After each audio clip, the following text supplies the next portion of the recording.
Hi, good evening, everybody. I know this evening we've got a lot of new faces, which is brilliant. Thank you very much for joining us this evening. My name's Jennifer, and I'm a co-founder of Build Manager, along with Ben and Matt, who are also on this evening. Given that this is a presentation specifically around finding you how to help you find your self-build plot, it'd be really useful if you can share in the comments where you're based and where you're actually looking for plots, just because we get quite a few developers approaching us with plots for sale. So we were thinking that we can send out emails afterwards to people letting you know where available plots are that could be useful. So just a little bit of background around Build Manager. So the company was founded by myself, Matt and Ben. And between us, we've got over 30 years experience in property development. And we've all actually recently completed our own self-builds. And individually, we found the experience a real roller coaster, as we are going to share in the future. We're going to do some case studies on our own builds. And we've had a variety of challenges, all of which I think will be relevant to people that are right at the beginning of their journey. And we joined forces together in May because we shared a vision to create a platform that empowers other individuals to build their own dream home. And just to explain quickly about how we do that, we do this in 3 ways.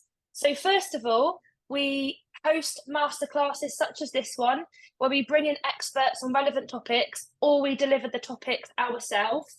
And we're always open to ideas on that. So if there's something that you really want to learn about, then please just drop us a message or email us, and we'll do our best to arrange that for you. Secondly, we're also building a partners list, and those partners offer discounts and or cashback to our members. So as an example, we've just secured a trade account with Howdens, which means that our members are able to access trade prices. We've also got, for example, 20% off Brewers Paints, and they stock a lot of the well-known paint brands, and up to 70% off RRP pricing with MKM. And we've got some other very exciting deals in the pipeline, which we're hopefully going to be announcing in the next month. So please keep an eye out for that. And then thirdly, we've got an online course taking you through the full self-build process, step by step, with lots of tools and guidance. And we've got a members only Facebook group. So if you've got any questions, you can reach out to us and we'll do our very best to help. So yeah, that gives you a little bit of an idea about what we do. Now, just to explain this evening's format for those that haven't joined us before, the total presentation time will be an hour, and that's approximately 30 minutes of Helen presenting and sharing her presentation. And then we ask for you to hold on to your questions until the end. And you can either pop those in the chat or put your hand up and I'll ask you to unmute yourself. And that just allows Helen to go through the presentation without any interruptions and should give us plenty of time for a Q&A. So that's enough of me rabbiting on. I'm going to hand you over to Helen and she'll give you an introduction and a little bit of background on herself. So over to you, Helen. Thank you very much. And thank you for having me again to your presentations. My name's Helen Morris-Ruffle. I'm a chartered town planner of over 30 years, but we won't mention that again. So I've got a wealth of experience in getting things through planning and also on enabling people like yourselves to find the right plot. Quite often I work with quite a few small developers who will just email me and say, look, we've had this passed over to us. Can you just cast your eye over it, your initial thoughts? And if I say yes or no, but we need a little bit more information, so I would, suggest a deeper scope out, then that is what I will do. So it's a quick eye and like a fag packet appraisal. Yes, it's not in the AONB. Yes, it's not in the Greenbelt, until we get to the finer details to ensure that the site is actually viable. So over the years, I can assess a site by looking at it within about 15 minutes. I mean, that doesn't account for all the policies because, 15 minutes doesn't allow me to dig that deep. But just by looking at what's around it, looking at the site, checking whether there's any huge constraints on it, that gives me a good idea for you to go away and do some more due diligence. So we'll start the presentation, and there are some elements that I'm going to just skirt over in it because it's full of information that if I try and explain it all to you tonight, you're just going to switch off, and I wouldn't blame you. But it gives you details of the kind of plans in terms of policy that you need to be looking at. I don't expect you to remember it, hence this is recorded, so at least you can refer back to it. But if I don't mention it as we're passing, what I'm saying won't have any meaningful context for you. So, bear with me if I say we're just going to smooth over that one, and, if you've got any questions, then obviously I will answer them. So I've called this property planning site finding for developers. As I said, my name's Helen Morris-Ruffle. My company is Visionary Planning UK. My details will be at the back of this for you to contact me should you wish. And I'm trying to make this fairly easygoing, as much as planning can be, because it's not an easy subject, for site finding for developers, whether you're an individual developer or whether you're part of a company, a larger group, whatever. These are just some pointers. Some of you will know this already, some of you won't. So, you can save your questions till later on. Next slide, please. Okay, so this is essentially for first-time builders and self-builders. And I'm including how the planning system works and how to use it. And that is really for reference for you guys. It's not, something that, as I said before, we're going in go into in too much detail because I don't want to scare you. But what I do want you to do is to take on board the presentation later, have a look back at it, look at the screen and think, yes, this is what I'm going to have to do. So I will include a little bit about the planning system and how it works and how to use it, and some helpful do's and don'ts. So what I want you to be able to do, and the object of this presentation, is for you to appraise sites with an eye to future development, whatever your strategy is, whether it's, complete new build from scratch, or whether it's conversions, or whether you're finding sites for other people. I want you to have an objective eye, and I want you to understand a little bit about the planning system so that you're able to select the correct strategy for the site based on material considerations. Now, I will just add that material considerations within the planning arena are absolutely critical because they are all encompassing and they cover things like AONB, right down to specific site details such as, is there an access road? Is it a private access or a public access? Is it onto an A road, or is it, a very, very minor road, which is something completely different. So that's the aim. So if you're looking at new build, what I want you to think about and dig around a little bit and do a little bit of your own due diligence, is it within a settlement boundary or is it outside a settlement boundary?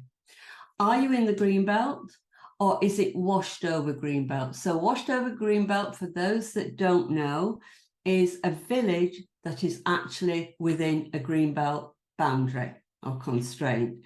So there are various things that you can do in a village that is washed over with greenbelt and part of a bigger greenbelt scheme, but it just means that you have slightly more advantage than if you're directly, say, in open countryside that is greenbelt. I hope that makes sense. Conservation areas or the edge of conservation areas, area of outstanding natural beauty or curtilage of a listed building, and flood zones. The one thing that can actually kill an application stone dead are flood zones. You need to be looking in flood zone 1 maximum 2, and I say that with hesitation because you're going to have to jump through hoops, but please don't look at flood zone 3. And also, if you know that the area is prone to local flooding issues, just try and do a double check on that. There's plenty of information out there that can help you do that. So the surrounds always, or usually, I say usually, I mean, there are very few occasions when it doesn't, dictate the development, okay? So if you're looking at a site and you're surrounded by detached, semi-detached, terrace, bungalows, that's the kind of vernacular that you're going to have to follow. You're not really going to have much choice because you wouldn't put a block of flats in between 2 detached houses. So that's the kind of thing that I'm really trying to get at. Does it have a large garden? Do all the properties around you have a large garden? What about access? Is it individual? Is it shared? Are there any trees on site that could become a problem? Do the trees have TPOs? What about the root coverage? What about the canopy coverage? What about watercourses that you may or may not be aware of? Do you have any SSSIs, which is a site of special scientific interest running through the site or in close proximity, say within 500, 700, 1,000 meters? Or sometimes these special SSSIs can affect a much wider area. Or is it in a special protection area? And are there any nitrate phosphates restrictions? Now that potentially, that last item, or the nitrate and phosphate items, could change with the royal assent of the LURB bill.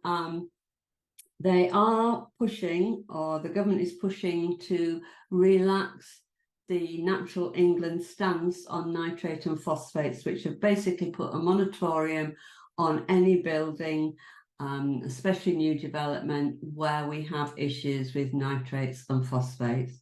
So watch this space. I think we'll do another one later, if it's okay with Jennifer and Ben, to just give you an update on that, because that is quite meaningful for you all. So what are you looking for? What makes a potential site, apart from how much does it cost? So let's just consider an infill site. The pure definition of infill site, and there's always something that, you know, is likely not to fit those parameters, but the definition is where you have development on all 3 sides. So that's to the rear and to each side, okay? So that would qualify as a true infill site. Is it within the village envelope or a settlement boundary? So if you look at the local plan, and if you're lucky enough to, or unlucky enough to have a neighbourhood plan, it will define the village envelope. If you're within the village envelope or the settlement boundary, then you are pretty lucky, and I would pursue that, you know, with as much vigour as you can muster, and hot foot that application or that site over to me and we'll celebrate together. Is it a brownfield site or a previously developed land? Some people often ask, what's a brownfield site? Well, a brownfield site is basically previously developed land, but the council tend to have a brownfield site register. And if that site is on the brownfield site register, and it is worth checking, then you can more or less guarantee that you will be in for a favourable ride if you are looking at residential development. Now, previously developed land is slightly different.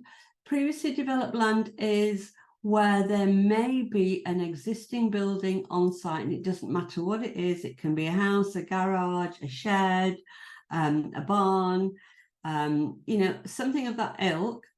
If it comprises previously developed land, it kind of gives us an inroad into mitigating any other adverse elements surrounding the site.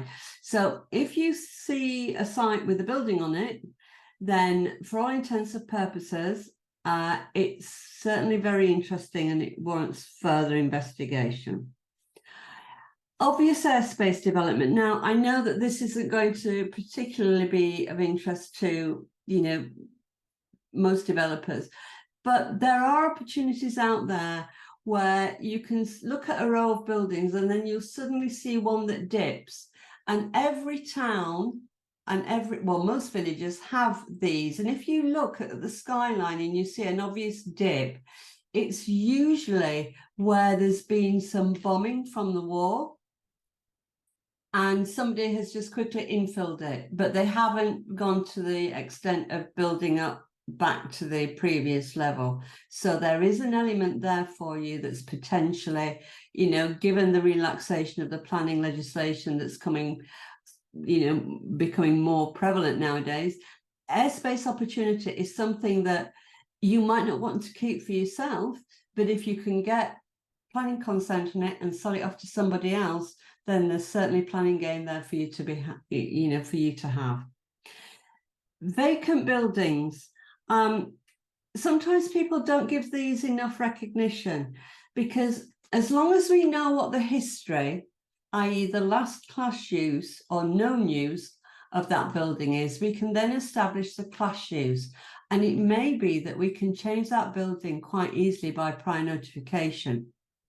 Certainly the fact that there is a building there and it's empty does create opportunities.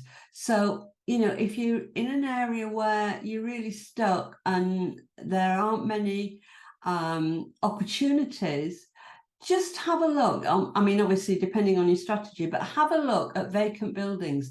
They can be an absolute godsend for you and certainly worth exploring more. And I'd be happy to discuss, class use with anybody that comes across anything like that, see what we can do.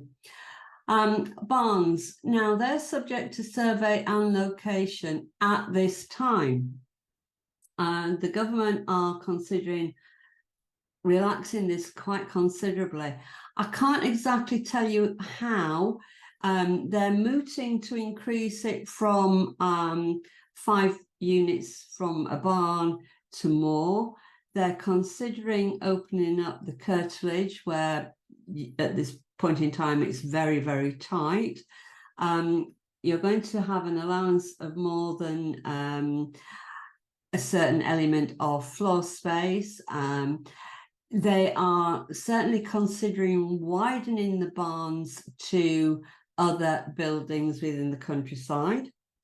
So whereas some barns were totally excluded because they were unsuitable and wouldn't pass a structural survey, they're looking at widening that. So that's another red flag or green flag potentially that we might want to address at a later date, depending on what comes out of the new legislation.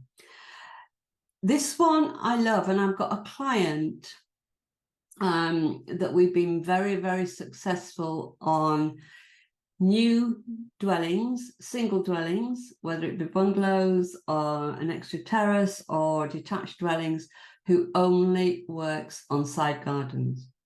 You usually find these in cul-de-sacs. You usually find them at the head of a cul-de-sac where there's a turning and you've got a very unusual shape. Instead of it being rectangular, the garden opens out. Or at the end of a cul-de-sac, at the end of a road. I've got one person and he's teaching his clients how to look for those opportunities in a hugely successful manner. So if you see, a row of houses and you see one with an extra wide garden and you think, yeah, that could be a plot, by all means, bring it to me and I'll see, if it stacks up in terms of policy, and happy days, because that is something that's really good to look for. So as I was mentioning, dwellings with large gardens, what to look for, corner plots, access, is it shared? Or do you have to provide a new one? What type of road is it? A, B, adopted, unadopted, private gated road. Now, this is something that I'm just going to flag up to you because this was brought to me last week. A client said it's a private road. I know it's a private road, so we can, we don't have to widen it. you've got to think about usually 5 meters will serve 5 individual properties, okay, if on an unclassified road, but that doesn't make it a private road. The only way to establish if a road is private is if it's gated off the highway. So don't fall into that trap as this client did. It could have cost him an awful lot of money if he'd had proceeded. Look at our site constraints. So if you're a little bit, educated in the way that you do your due diligence in terms of how do you find out if it's greenbelt, area of outstanding natural beauty, conservation area, is there a listed building close by? And I don't mean right next door, I mean within a line of sight. Is it within a settlement boundary? Are there any TPOs? What does the local vernacular look like? Is it detached, semi, terrace, bungalow house? And what is the space available on the site? So a quick fag packet calculation, you can pace out a meter, all around the site, get the square meterage, and we've got something very positive to work from with that. So dwellings with large gardens, that's a definite one to look for. So what you have to do is consider, will a new dwelling fit in? You've got to try and get used to looking with your eyes at distances. So if you're standing on a site, look at the distances between the host dwelling and your proposed property and other properties, other properties to the side, the rear. Could you create an issue with any massing or overlooking, or are you going to, fail on your 45-degree rule and right to light? All these things you need to become second nature when you're looking at a site and look around you. My advice to you is always take a notebook, always go and visit the site more than once, certainly in daylight hours and at night time, because then you can see where the shadow and the pattern of light is falling onto your site.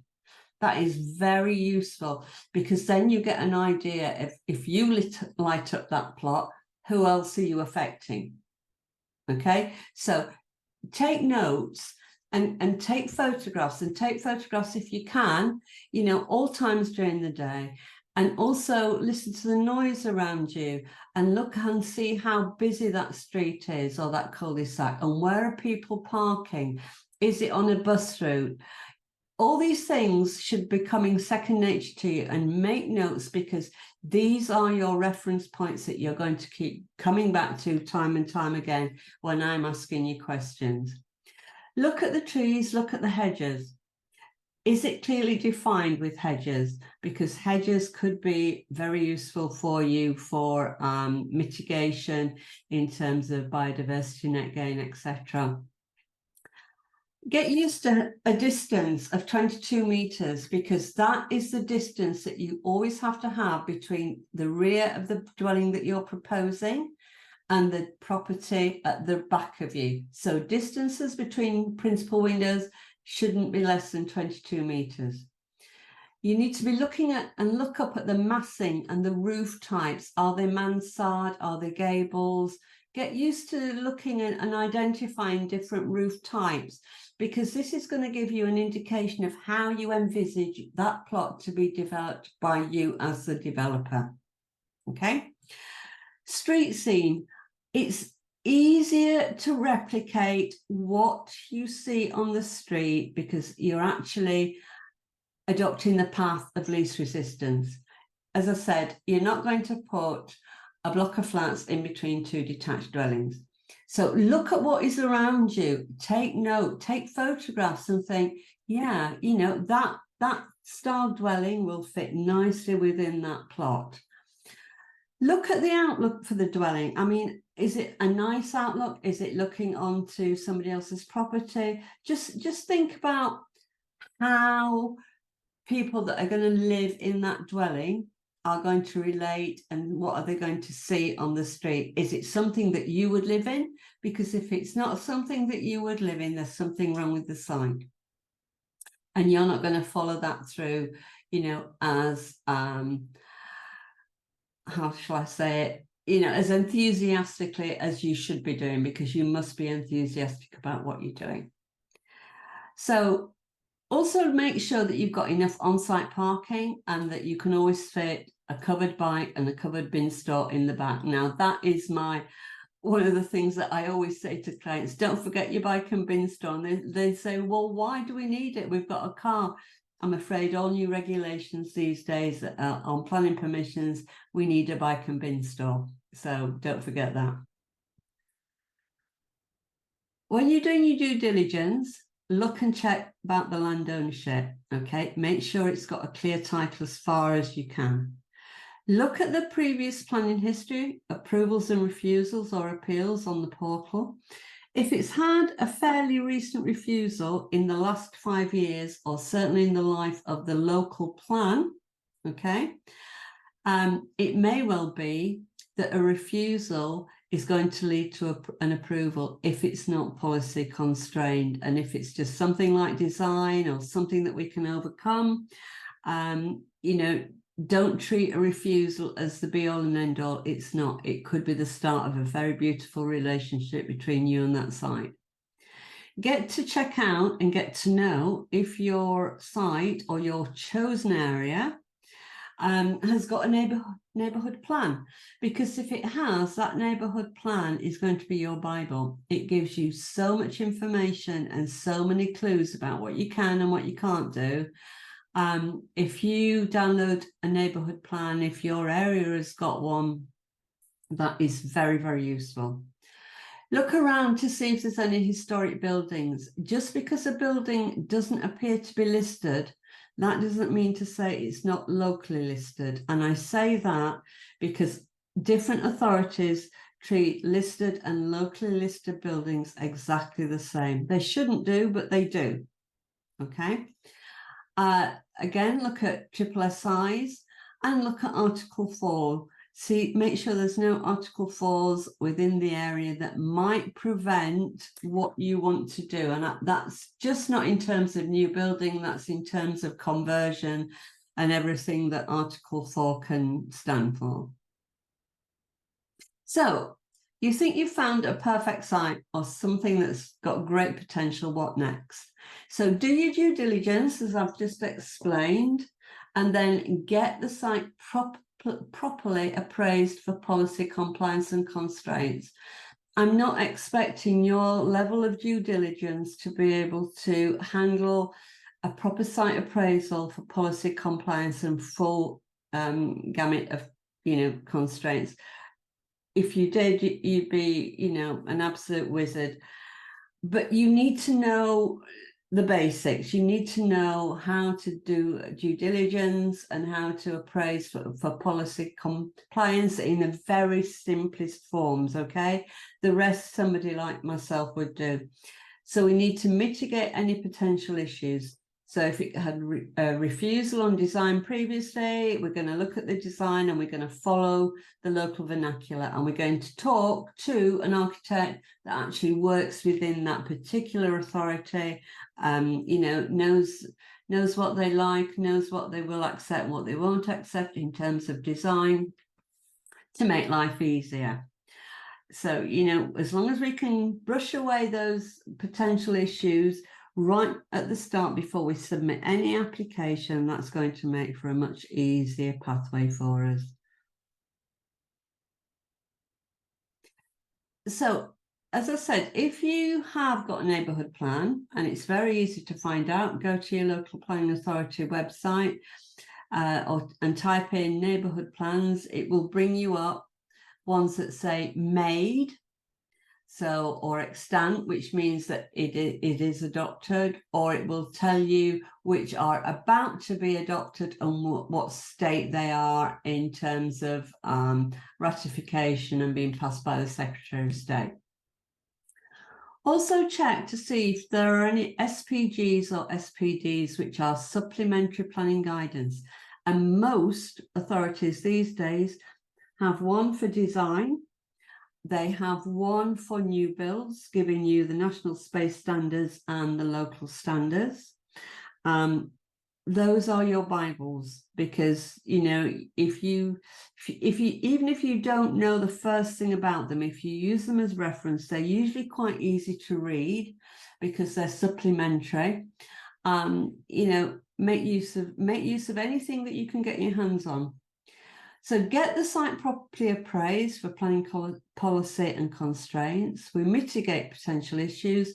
You discuss the pathway forward with somebody like myself. And then we have a choice, depending on the complexity of the site and what you want to do. And we decide between us whether we do a pre-app, a household application, depending on what it's for, permission in principle, outline for full planning, and we take the path of least resistance for the site. And I will be able to guide you with all that information, okay? This is something that I'm just going to, you know, kind of brush over because I am aware of the time, but I just want you to be aware of the importance of the hierarchy in terms of planning. The two key things that you should know are the National Planning Policy Framework, and we're waiting for a new one to come out. I would think if it's not November, December, it will be January. And then we've got the local plan or course strategy or development management plan. Some authorities call it one thing, some call it another. And then from then onwards, I'm going to let you read that for yourself, because this is like a layer. And once you've dealt with the National Planning Policy Framework, and then you come down and every tier slots into the tier above. Now, I would suggest to you that if, you know, this is going to be something that you're doing regularly, you do download the NPPF and then all the subsequent policy documents on your local planning portal, because they are quite useful. Just as reference, you can pick up a lot of very useful information. So it's you know, it's worth doing. So I've just explained to you about the National Planning Policy Framework. I am not going to go through this slide anymore, because what I really want you to do is to use this as a reference page. This explains to you the different levels, and they are in order. So I'll leave it at that, and then you can look at that at your leisure. Do's. If this is something that you are really, you know, and obviously you are, because you wouldn't be on this course, but you need to be thinking, if you haven't already done this, you need to build your team. I mean, people call it the power team, and it can be quite powerful, but it's just a word that kind of loses the strength, and it gets diluted the more it's used. But the essence is very, very simple. You need a team around you that you can call upon, even if it's just to, you know, put you back in your comfort zone. But you do need a team around you, and that team should be able to provide a lot of elements that are missing from your own, you know, abilities. And I'm not saying that because you don't have those abilities, you can't be a developer. I'm just saying that, you know, if you're a developer and you know a structural engineer, and you can call upon them, and a planning consultant, you call upon them, or an architect and call upon them, then, you know, that's building your power team. You aren't supposed to know all this, because you are too concentrated on finding the right site and making it stack up and looking at the build costs, and do you hold it, do you keep it, you know, or do you flip it, or is this something that you are keeping for yourself, and then you're going to dig down into that a bit more carefully. So build your team, discuss your strategy with the planning consultant, because they need to know what you're thinking.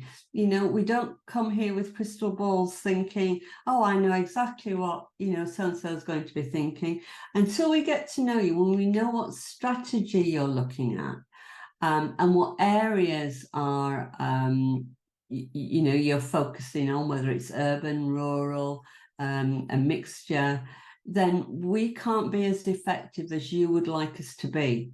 So we need information. And, you know, whilst I'm giving you the information that you need, you're also giving me that information that I need to be able to help you. So it's very much a symbiotic relationship. You know, we feed each other, and from that we build hopefully a very good working relationship, which leads to lots of successes. I always say, you know, find an architect who understands the local plan at least a bit and who works well in a team environment. I'm not going to say anything negative about architects. All I would say is they have to be able to work in a team. That is critical. You cannot have an architect running the show, just as much as you can't have, you know, a structural engineer running the show. The planning consultant pulls all these people together, and the overriding information that the planning consultant partakes to everybody is about the policy and how you go about getting that site from a bare piece of ground to having a house on it. But the architect has to be able to give and to take and to negotiate on design elements which he thinks will fit, which probably won't. So just be aware that, you know, you need to have flexible people in your team, people who will listen, people who will join in conversations, who aren't afraid to say, yeah, actually, that you had a really bright idea that was, you know, that's going to make things really much better. So that's the kind of flexibility that you need. Always consider your exit plan, no matter, you know, what element of planning strategy or build strategy or development strategy you're working on. And always, if you can, create a fallback position so that you're never walking away from that site with absolutely nothing. You know, you need to be looking at, do we have a fallback position here? And if you do, then you can strategize far more productively, because you know, if one element doesn't work, then we can always come back and look at the fallback position. Right, I'm not going to go through this in any great depth because it's very self-explanatory. It's, you know, who does what in a team. The first stop has to be the planning consultant, because they, at the end of the day, are the key to your success. You can't submit something realistically and expect to get it through first time if you're just using an architect, and you're certainly not going to use, you know, an ecology assessor to go and make the planning application. It's horses for courses. Pick the right team, and then you've got an easier ride. But so that the who does what, you know, read when you're ready. Again, the who does what. This explains to you the role of the planning consultant, and I also go into other team members that dip in from time to time. You don't need them all on speed dial, but you will need most of them every time. Okay. Do's and don'ts. So never be afraid to ask for help, because you don't know what you don't know. You know, that is one of my favorite sayings, and it applies to me also, because even though I've been doing this for God knows how many years, there isn't a day goes by that somebody mentions a snippet and I think, oh, I must go and have a look at that. Ah, yeah. And it's either reminding me or it's something new. You know, we aren't just walking encyclopedias, and we do have to keep CPD up, but it's very important that we say, if I don't know, I'll go and check that out because I know where to look. Don't ever cut corners, because if you cut corners, it will come back and bite you on the backside. You can guarantee it. It's just not worth it. Don't think that refusals are the end. They can be very helpful unless it's against policy and can't be justified. Don't forget to budget for surveys and professional fees. And I apologise to any estate agents massively, but I've had an example today where, sorry, not sorry, don't always believe what estate agents say. I've got somebody purchasing a multi-million pound house, in the Midlands. They brought it to me. They want to do X, Y, and Z with it. I said, yeah. It's got multiple elements to the site. We've got a double guard with rooms over, then we've got a cottage in the grounds and blah, blah, blah. And I went through the entire planning history and found that nothing had got consent. And yet the EA details said, you know, consent granted in 2012, blah, blah, blah. Nothing has got consent. Now, if that guy had put his deposit down and then done his due diligence, he could be a bit poorer tonight. So just, you know, whatever they say, whatever the brochure says, always dig a bit deeper, okay? This, again, is something that I'm not going to go through with you because of the time, but this actually gives you a list of the main types of application. And I'm not sure that you possibly knew that there were so many. There are a lot of applications. Don't be scared by that, because I know which one to use, but it just makes it easier for you to have different routes in and out. Some are quick, some aren't. I mean, I love permission in principle. I absolutely love it. It's easy in, easy out. We get a definitive answer within 8 weeks, no messing around, not like outline, but it has its limitations. You can't do it for more than 9 dwellings. And the development area can't be more than 1,000 square meters. It has its, you know, constraints, but for small developers and single properties, it's brilliant. Again, more types of applications. Again, I won't go into it, but just note permission in principle stage 1 is rather like an outline, but it's much easier.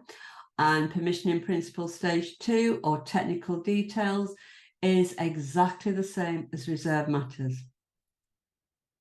Again, more application types. I won't go into them, but these you can refer back to, and you can think, oh yeah, you know, maybe I can do that. I'll just check in. Again, these are an explanation of different types of applications. Who knew there were so many? But, you know, all these could be very useful to you. If you know what they're all about, then you can, you know, you can think, wow, yeah, that's the type of application that I could be using. And, you know, I'll run that past Helen. Again, more. The only thing I would say, if you're purchasing or considering converting a listed building, make sure you do your due diligence with me or somebody like me first, because we have come across a lot of listed buildings all over the place, but a lot in Cornwall as well, where works have been done without consent. And it doesn't matter if you take that on knowing that you're going to try and put it right, it's still a criminal offence. You will be the criminal because you've purchased that property. It won't be reverting back to the, you know, the person that sold it to you knowingly. Also in conservation areas, just check what you can and can't do, because you can't do demolition and things that you can do by prior notification. So that's something else. Again, this is an explanation of conservation area consent, which, you know, possibly you knew about, possibly you didn't, but you do now by reading this. And again, reserve matters. What does that cover? You know, once you've got your permission in principle or your outline application, now what do you need to consider? Reserve matters is the same as technical details, and there you have it. You know exactly what you're going to have to consider next time round. Again, more, so I'm just going to skip that.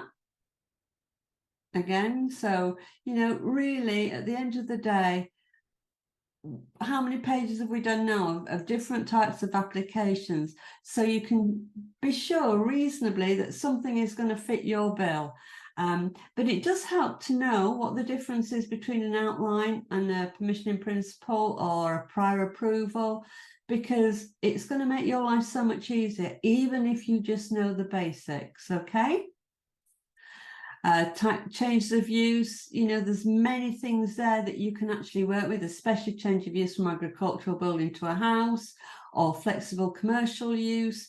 All those are going to be very useful to you. You know, you might know them, so switch off, but you might not. There you go. Now that's one that I do suggest that you look at a little bit more closely, because I think that that will be very helpful for you all. Okay, so unless you're a repeat client, never ask for a reduction in fees, because you never get a reduction in our dedication and information and support. I say this tongue in cheek because you always get it. It's like a bit of a barter. But what we have to factor in is the amount of time. And you are entrusting me with what is possibly going to be one of the biggest assets that you're ever going to purchase. Okay. You wouldn't go to a dentist and say, can I have a reduction? Just take half the tooth out. You know, and you wouldn't go to a brain surgeon and just say, well, I can only afford half of it now. So, you know, so you've got to think practically. If you're wanting a reduction in fees, then you're not costing your development out to the fullest extent, because all fees, and I'm not just talking about mine, I'm talking about, you know, your structural engineer, your architect. We work to a fee scale, and it's the input that we give to you that enables you to continue on your developing journey. You know, so that's a bit of tongue in cheek, but all right. So there you go. Brilliant. And just as a reminder, obviously this is focusing on individuals that are looking for plots that require planning that don't yet have it. But for anyone that's looking for plots that already have planning in place, please do reach out to us, because we've got a number of plots UK-wide at the moment that are available. And you can reach out, either just reply to one of our emails, so the Build Manager email, or I'll pop our email address in the chat, and you're welcome just to share a bit more about what you're looking for, your location and your budget, and we'll match you up with some of the plots that we've got available. And there's another point for anybody that's looking for more support with their self-build journey. So whether you're thinking about looking for a plot, or maybe you've already got something that's got planning on it, we've got various membership tiers. So if you'd like some hand holding, or even just to access our partner discounts, then again, please do reach out. There's a QR code on this slide, so you can scan that and it'll just take you straight to our sign up pages and show you what the different membership levels offer. Right, Helen, you are back with us. Yeah. Thank you. So we've got a question from Kin. I hope I'm going to read this out correctly. The question is, principal windows of 22 metres, is that from the window to the edge of another neighbour's garden, or is that 22 metres between your window and your neighbour's principal window? Right. Usually it's between windows. But if the gardens are very short or shorter than normal, right, there is always a question mark. So then you look at what the rest of the street has done. Because a lot of the older type developments didn't meet those standards anyway. You will normally find this information in the design SPD. And some of the dense urban areas, certainly in the home counties and in London, they will be, and depending on what their housing target figures are like, whether they're desperate for housing, they will accept a smaller distance, okay? But I can't, you know, this isn't something that I can say to you with any absolute shadow of a doubt, because that is the kind of figure. But there may be choices, there may be a little bit of room for negotiation. It's just I can't really give you that right now, because I don't have, you know, a particular local plan in front of me. Yeah, no, that's fair enough, Helen. And Kim, if you've got a specific property that you're thinking about, then Helen's email is on that slide. So I recommend emailing her directly with the property that you're looking at. And then I can have a look, especially once, once I can see the site in context, that will give me a better ability to respond. Yeah, that makes sense, Helen. Tanya's got a question. She says, in your experience, how difficult is it to divide a piece of land and get planning in principle? For example, 3-bed bungalows for multiple plots, like Graven Hill has done. Right. You can't split the plots at that time, because what you're looking at is the planning unit. The planning unit doesn't take account of title deeds. It just defines the unit. So if you're looking at a site and you've got, a rectangle or an oblong shape, you need to be getting consent, say for the multiples, say that site will accommodate 5. Once you've got the consent, then you title split. That's when you title split. So your plans that you submit will show the boundaries of where you will title split once you've got the consent. Don't try title splitting before, because what you don't want to be doing is creating lots and lots of separate little planning units, which then individually will not meet any constraints. So if you say you've got a field that is, for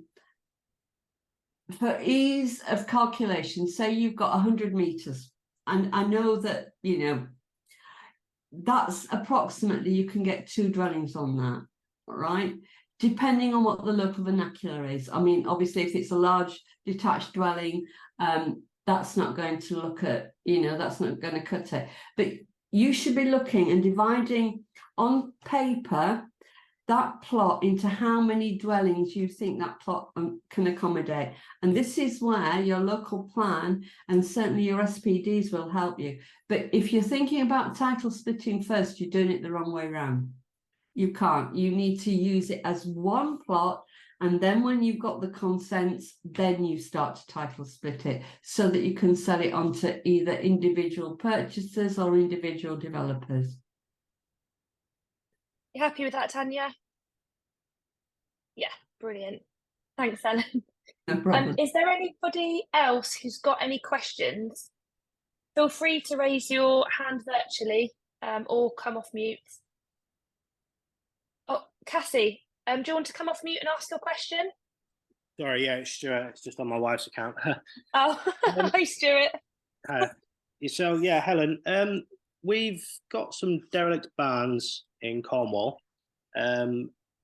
We've achieved planning for a 1-bed last year, which we converted. We've been advised we need to go down the same route with Q3, get the planning, then go again to residential. I'm just wondering if we can skip the Q3 and go straight into residential on the back of what we've done on the original application. No, the short answer, because you're not creating a fallback. So when you're getting class Q, the council can only look at a very limited pool of constraints, as you will know if you've done a class Q. Okay. Yeah. But if you're submitting a full application, they can look at every policy that is going to affect that site, and they can draw on all the constraints that they feel necessary, whereas they can't if it's a class Q. Because on class Q, it's basically a very simplified version of a planning permission, right? So, if it's a full application, they're going to be looking at access, sustainability, siting, design. They're going to be looking at any tree preservation orders. You can't do a class Q in A, or B, but they're going to have a full pocket of things to aim at you. So never go for full application first. Get your class Q, because your class Q is your fallback position. Because if all else fails, at least you've still got permission. Whereas if you go, first of all, for a full application, you will not get your class Q afterwards. That's great, Helen. Thank you. All right. Thanks a lot. And I've got a final question from Elke. Apologies, I hope I'm pronouncing that correctly. The question is, our LA is not taking pre-planning applications for single dwellings. What planning route would you advise pre-purchase? Okay, so a lot aren't at the moment because of the fact that they haven't got the staff, and I know several authorities where they won't do anything for minor submissions unless it's a major application, i.e. over 10 units. So employ somebody like me to go through it with a fine-tooth comb to cover every policy constraint, to look at the site, on the bigger picture, scope it out, and that is basically the same. Then, just supposing I say, yeah, it's absolutely fine, go ahead, but the only thing that we should be a little bit concerned about is the highways. We can just do a highways pre-application and get that information, and then we've got all the information that we need. Or we can, grab a highways consultant. I know several that I use very regularly, where we can get them to, give us an overview. I mean, obviously that we'll have to pay them, but if we feel that it's worth getting an overview first and making any mitigation acceptable before we submit the application, then that's the way to do it. A lot just aren't doing pre-apps at the moment for the reasons that I've mentioned. So yeah, I mean, I used to work in local government anyway. My daily routine is appraising sites for people. So just come to me. Thanks, Helen. I hope that answers your question, Elke, and Helen's email address is there. Yeah, perfect. So yeah, I'm gonna, as I promised to Helen, I would call it at 8 o'clock. So firstly, just massive thank you to Helen for giving your time this evening. It's really appreciated. And tomorrow I'll send everybody out the presentation, so you've got that. You'll have Helen's contact details. And if you've got any other questions about your self-build journey, you can always reach out to us. Any of the Build Manager team are always here. So thank you very much again for attending, and hopefully see you all at the next one. Thanks, everybody. Cheers. Bye-bye.